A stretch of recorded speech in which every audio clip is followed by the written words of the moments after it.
On va faire une mise à jour quantitative ici sur BNP Paribas. Il me semble que ça fait à peu près une dizaine de mois qu'on a parlé de cette compagnie et elle avait à peu près, on avait un target price aux alentours de 94, je pense qu'elle était à 70, 77, quelque chose comme ça. Donc aujourd'hui, on va faire une grosse mise à jour. Je rappelle toujours une chose, si vous êtes nouveau sur cette chaîne ou bien si vous voulez en apprendre plus sur les bancaires, je rappelle que je suis allé un peu plus en profondeur il y a très longtemps sur les compagnies bancaires. Je ne vais pas revenir dessus sur cette vidéo aussi.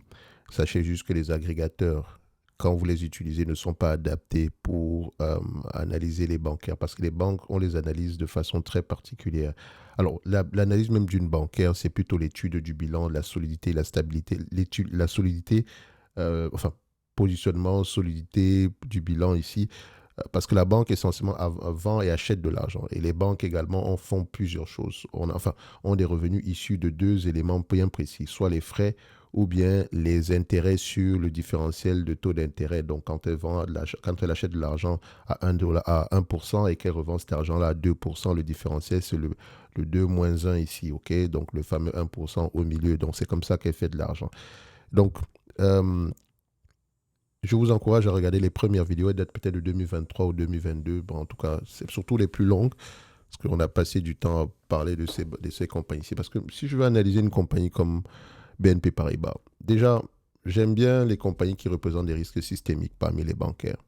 Quand on regarde celle-ci, par exemple, le taux de dépôt est à peu près aux alentours de 1 trillion. Euh, Quand je regarde également le pourcentage de prêts par rapport aux dépôts, je vois ici qu'ils prêtent à peu près 85% des dépôts de manière générale. Donc, on va se dire ici, est-ce que c'est la borne supérieure? C'est toujours mieux que ce soit inférieur à 1 pour commencer. Parce que quand on a quelque chose en dessous de 126, ça veut dire ici que les prêts sont bien plus élevés que les dépôts qu'on a. Donc, on est encore plus risqué à ce niveau-ci. Ça ne veut pas forcément dire que la banque va faire de mauvaises choses avec, mais voilà, mais c'est assez limite, limite. Parce que si on a un bank run, par exemple, un bank run, généralement, c'est quand les gens viennent retirer leur argent instantanément, ça peut être très compliqué. Donc ici, on sait que s'il y a 15% ici des déposants, ou bien 10% des déposants qui s'en vont à la banque pour venir récupérer leur argent, on pourrait quand même leur donner quelque chose dessus. Bon, ça c'est grossièrement, c'est une façon grossière de voir les choses. Donc, les bancaires également, c'est l'efficience. Donc, on regarde ici les dépenses opérationnelles en moyenne. Et je connaissais un seul site qui, enfin, pas que je connais, grand public qui permettait ici d'analyser les bancaires. Malheureusement, ce site-là a fermé. C'est pas plus grave que ça. Donc, la première question que je pose généralement, c'est est-ce que l'entreprise a un avantage concurrentiel? Si oui, est-ce qu'il est de plus en plus fort? Est-ce qu'il est large? Est-ce qu'il est étroit? Ici, il est plutôt étroit, mais il est de plus en plus la direction est plutôt positive ici, de plus en plus positive. Et le mot provient essentiellement ici des avantages sur les coûts, notamment quand on parle d'avantages sur les coûts, le fait qu'elle a tendance à être assez conservatrice ici, au niveau ici de ses prêts. Le fait également qu'elle ait une source de financement assez diversifiée et à bas coût, c'est intéressant. Et le fait également que le business soit de plus en plus efficient. Au niveau de l'efficience, on pourrait voir ça au niveau des marges, hein. Ensuite, on a le switching cost qui est souvent ici. Voilà, c'est un mot qui est présent, mais je dirais que ça dépend de la relation à long terme généralement. Avec les entreprises, oui, mais avec les particuliers, bon, c'est juste un mot lié à la paresse, c'est tout. Donc, il n'y a rien d'extraordinaire dessus. C'est juste que les gens n'ont pas envie de se casser la tête. Ils avaient la paperasse pour ouvrir un nouveau compte, etc. Mais c'est quelque chose qu'on peut faire sans toutefois que ça nous empêche de bien dormir la nuit. OK, donc le switching cost n'est pas si grand que ça. C'est ça le vrai mot. Une bancaire, ce sont les coûts de production. Ce sont les coûts. Le mot premier sur une compagnie bancaire, c'est l'avantage des coûts. L'avantage des coûts ici est conféré par la taille également. Mais tout ceci repose essentiellement sur la discipline en termes ici de, d'allocation de ces dépôts-là. Quand on dit d'allocation de ces dépôts, il ne faut pas prêter de l'argent aux personnes insolvables. Donc, la bancaire, on doit regarder les taux performants par rapport aux taux non performants. En moyenne, ici, les taux performants les taux non performants sur 30, 90 jours, est-ce qu'ils évoluent? Quelle est la moyenne par rapport au secteur? Bref, une bancaire, en plus, s'analyse avec, voilà, quand vous voulez comparer les bancaires, il faut les comparer également par rapport à la taille de leur bilan. C'est comme ça que c'est préférable. Mais bref, je vais m'arrêter là parce que je n'ai pas envie de rentrer en détail sur les bancaires. Je vais faire simple ici. Une compagnie pareille, euh, je regarde ici, idéalement, je viendrai directement au niveau du tangible book value. De préférence une entreprise qui augmente son actif tangible net chaque année. Donc, j'aime bien. Donc, à 94 euros, ça sera mon target price pour cette compagnie. Et encore, c'est même ceux de 2025. Je vérifie juste que ce soit plus élevé cette année-ci parce que c'est une compagnie qui ne publie pas cette information trimestre après trimestre ici. Donc, je préfère généralement... Enfin, vous pouvez prendre également la partie actuelle, 99. Qu'est-ce que je raconte ici? Il publie l'information, je confonds toujours avec les compagnies France européennes. Donc, c'est le second semestre ici, donc, dont on a déjà publié. Donc, ici, ça va être 99 euros en termes de tangible book value. Et il faut également regarder le taux de croissance de ce tangible book value, là, grosso modo. Si l'entreprise ne rachète pas d'actions, ça sera souvent votre performance globale. Donc ici, le ROE, c'est ce qui est très important sur les banquiers, mais le ROTE, encore mieux, parce que vous avez ici les intangibles ici qui peuvent avoir tendance à fausser ce résultat-là. Okay? Donc, on doit regarder le ROTE. Vous avez également tout ce qui concerne ici les mesures réglementaires, le Tier 1, Capital Ratio, etc. doit être supérieur à un certain pourcentage, et ça, c'est plutôt réglementaire. La bancaire ne peut pas s'amuser à avoir moins que ça. Bref, j'ai tout raconté sur les notes précédentes. Alors, ici, il y a un élément que j'aime également aller regarder, c'est quel est le revenu issu des intérêts sur les prêts ici par rapport au total des revenus. Ça nous permet ici de déterminer si cette compagnie, quel est le pourcentage des revenus qui provient ici des produits, enfin, qui provient ici d'éléments autres que les intérêts sur la dette. Vous voyez ici que en moyenne, c'est sur les 10 dernières années, c'est une entreprise qui est assez diversifiée. 50% de son chiffre, de son revenu ici provient des frais. Ça peut être des frais liés ici à tout ce qui concerne ici le conseil, le conseil en patrimoine ou ce genre de, ça peut être des assurances. Bref, un ensemble d'autres éléments autres que les intérêts autres que les revenus et le différentiel d'intérêt ici. Ça sous-entend également que c'est une bancaire qui peut s'échanger un book value plus élevé que 1. Il pourrait même aller à 2. Vous allez me dire alors que c'est extraordinairement sous-évalué. Alors, premièrement, ça va dépendre de ce qu'on a dans les bilans. Si vous avez des dérivés, etc., enlevez tout ça et regardez ce qui reste après. Parfois, vous allez vous rendre compte que oui, c'est négocié à 1 fois les bénéfices, mais quand on enlève le total des intangibles dans le bilan ici, ou bien les order assets, on va se retrouver ici avec quelque chose de bien moins élevé. Donc, il faut faire attention. Il faut reconstruire les bilans. Et comme je l'ai dit, les agrégateurs ne sont pas adaptés pour ça. Alors, moi, je fais simple. Pour déjà apprécier si le bilan est bien positionné, si je n'ai pas envie de me casser la tête à aller regarder, je regarde la note. Tout ce qui est en A est plus.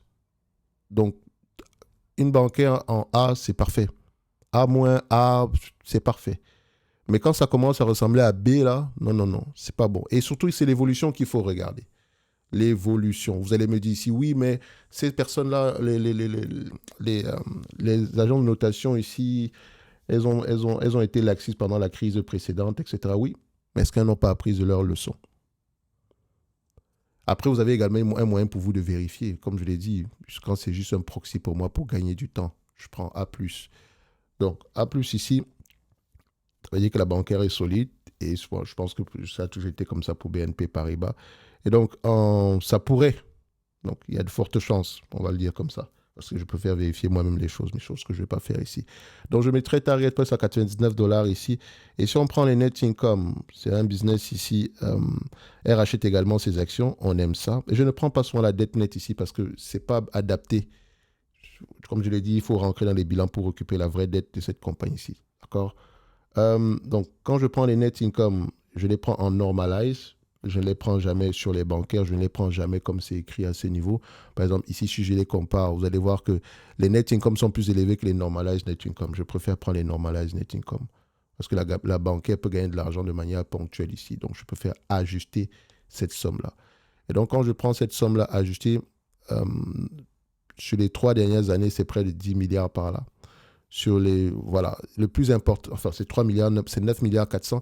Le plus important, je dis bien le plus important, c'est la durabilité de ce niveau de bénéfice. OK? Donc, en achetant cette compagnie ici à 10 fois les bénéfices, je sous-entends pas 10 fois les bénéfices actuels. Des 3 dernières années, je sous-entends qu'elle est capable de rapporter à peu près le même niveau de bénéfices. Donc, Pour me protéger, premièrement, je regarde les net income normalisés, attendus en termes de prévision, on s'attend à 15 milliards, plus élevé que ça. Tant mieux si ça arrive. OK? Tant mieux si cette situation-là arrive. Et comme je l'ai dit, le plus important pour vous, c'est de vérifier comment le bilan est positionné. Et une fois que vous êtes à l'aise avec le bilan, vous êtes à l'aise avec votre bancaire. Parce qu'elle pourra profiter des périodes difficiles au cas où les autres banques ici font du n'importe quoi. Et comme je l'ai dit, elle pourra également racheter les actions au cas où. C'est une bonne chose. Et je pense qu'elle a commencé à le faire ici. Donc, pour faire simple, je prends 9 milliards 400. Comme je l'ai dit, mon book value est préférable. Le book value est préférable à prendre ici. C'est lui que je vais prendre à la fin. Et ça, c'est juste un autre élément ici pour vous aider à mieux apprécier. Je prends 10 fois les bénéfices. Pas 15 fois, 10 fois les bénéfices. Pour une bancaire, enfin pas toutes les banques. Les bancaires, c'est pas plus que 15 fois les bénéfices. Mais quand je n'ai pas regardé la dette, si je sous-entends, on va dire ici qu'il a une dette de 50 milliards, admettons. Donc je prends 10 fois les bénéfices divisé par le nombre d'actions actuelles. On a à peu près combien en termes de nombre d'actions en date d'aujourd'hui? On a quelque chose entre 1 milliard 100. Donc divisé ici par 1,100, ça donne aux alentours de combien? 85 dollars, 85 euros l'action. C'est bien ça. Donc, en book value, c'est 98, en bénéfice net, c'est 85 et encore ajusté. Et si on se base sur les bénéfices nets attendus, disons en 2029, enfin en 2028, on s'attend à près de 16 milliards d'euros. 16 milliards d'euros ici, divisé par le nombre d'actions, ça donne à peu près 14,54 € par action, fois 10 fois les bénéfices, 145 €. Ça, c'est si le marché paye 10 fois à ces niveaux-là. Mais il y a de grandes chances déjà qu'au prix actuel, qu'on ne surpaye pas pour du BNP. Et qu'est-ce qu'elle doit faire en date d'aujourd'hui? Pas juste verser le dividende, il est bien, mais il faut racheter massivement les actions. Je suis bien content de voir le buyback yield ici commencer à augmenter. C'est ce qu'elle doit faire, c'est ce qu'elle doit continuer à faire. Parce que si elle ne distribue que le dividende, ça ne va pas faire augmenter le prix de l'action rapidement. Prenez l'exemple sur les compagnies américaines. Les bancaires américains ne s'échangent pas des niveaux de multiples très élevés, mais si vous regardez bien, ce sont les entités qui rachètent massivement leurs actions. Prenons un exemple simple. On va prendre JP Morgan. Ici, on va également vérifier quel type de banque ici on a, net income, voilà, pourcentage des revenus, on a combien? 53% ici. Donc, si on prend le tangible book value de cette compagnie, regardez bien.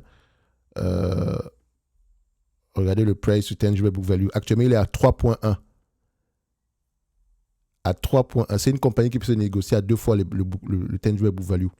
Là, il se négocie à 3 fois. Pourquoi est-ce que BNP, c'est différent? Tout simplement parce que non seulement le positionnement, enfin, on peut également regarder la note de la banque, GPM ici. Ce sont des proxys. Et moi, je l'ai dit, si je vais investir chez une banque, j'étudie le bilan. Ce que je suis en train de faire là, c'est juste pour déterminer si l'entreprise mérite mon attention au-delà des chiffres ou pas. Donc, quand on regarde également la note, elle est à A. Donc, parfait. Bonne chose. Ensuite, voilà, c'est ce que je voulais montrer ici. Donc, c'est une entreprise qui a tendance à se négocier aux alentours de combien de fois les bénéfices. Le marché paye généralement une quinzaine de fois les bénéfices par là. OK. Ensuite, rachat d'actions, regardez le buyback yield. Très élevé. Et si on prend ici le rachat d'actions, donc il est là. On prend voilà, je vais les prendre ici en pourcentage from peak. OK. Sur les 20 dernières années, elle a racheté 32% de sa base d'actions installées. 10 dernières années, 27%. 5 dernières années, 11%. 3 dernières années, 8%. Par rapport aux 12 derniers mois, 1%. 3,56%. Par rapport au début d'année, 2,65%. Comparé à BNP, on va regarder ça ici. Donc, je reprends ça. Je mets ça ici. Et je vais mettre... Oh, ça, c'est le BNP allemand. BNP. Voilà. On met ça ici. Voilà. Et je prends ça à ce niveau. On pique. 10 dernières années, 12%. 5 dernières années, 12%. 3 dernières années, 9,82%. Par rapport à un an, 2,44%. Je ne dis pas que ça avance très lentement, mais je ne dis pas que ça n'avance pas. Ça avance juste très lentement. Ils auraient pu aujourd'hui, si elle vous distribue la totalité des bénéfices nets en dividendes, elle peut racheter 10% ici de sa base d'actions installée. 10%, littéralement. Donc, le buyback, c'est bien, mais ce serait mieux si on accélère un tout petit peu. Donc, c'est déjà une bonne chose qu'il soit déjà présent. Donc, aujourd'hui, je ne peux pas dire que cette compagnie est surévaluée. Le temps que je vends, c'est simple, le prix reste intéressant. Surtout pour les personnes qui recherchent un dividende. Et si elles continuent le rachat d'actions, ça sera encore mieux. 98, je mets qu'ici, c'est en tangible book value. Et je rappelle une chose, c'est une entreprise qui peut mériter 2 fois le tangible book value. Vous l'avez vu, 2 fois. Mais elle s'échange à quoi? 1 fois le tangible book value. Maintenant, comme je l'ai dit, ça peut également être dû au fait que dans les bilans, on a peut-être beaucoup de dérivés. Pourquoi est-ce que je le dis comme ça? Parce que je sais que les compagnies européennes sont très spécialisées pour les produits dérivés. Donc très souvent, et le produit dérivé, vous allez les mettre en actif. Or, la valeur, c'est un peu comme un goodwill. Ça n'a pas forcément la valeur que vous lui attribuez. Ça dépend de la personne qui l'a analysé. Donc, c'est pour ça que, par exemple, Société Générale, GLE, je n'aime pas le tangible book value. Il a l'air très peu élevé. Il a l'air très... voilà. On a un tangible book value ici de combien? On est à 0,9 en date d'aujourd'hui. Donc, le marché a eu tendance à payer 1 pour 1. Je ne suis pas très d'accord. Parce que le tangible book value ici de cette compagnie est essentiellement constitué de quoi? De dérivés. Donc, parmi toutes les bancaires, c'est celle que je vais avoir tendance à regarder de très, très loin. Il y a eu une très belle performance ici, etc. Mais faites attention ici. Est-ce que c'est change? Je pense également que c'est dû à la bonne santé financière du groupe ici. Enfin, au niveau des net income, etc. Si on les prend en normal. De toute façon, je pourrais faire une vidéo différente dessus. Mais bon, BNP Paribas, je mettrai à 98. Ça reste une entreprise intéressante, même au prix actuel. D'accord? Quantitativement parlant, maintenant, en lisant les bilans, etc., peut-être que je vais ressortir de là avec quelque chose de différent. Comment est-ce qu'ils ont, dans quel secteur ils sont le plus investis, quel est le taux de défaut sur les 30, les 90 derniers jours, comparé aux entreprises dans le secteur d'activité, etc., etc. Il y a un ensemble de questions à poser. En tout cas, comme je l'ai dit, en description de la vidéo, vous avez le lien ici vers le bootcamp. Le bootcamp commence le 1er du mois d'octobre. Il est uniquement réservé aux personnes qui veulent apprendre à faire du stock picking sérieusement. Dividendes, etc., vous pouvez tirer la conclusion par rapport à BNP. Il est safe, il y a de grandes chances qu'il continue à croître. Merci.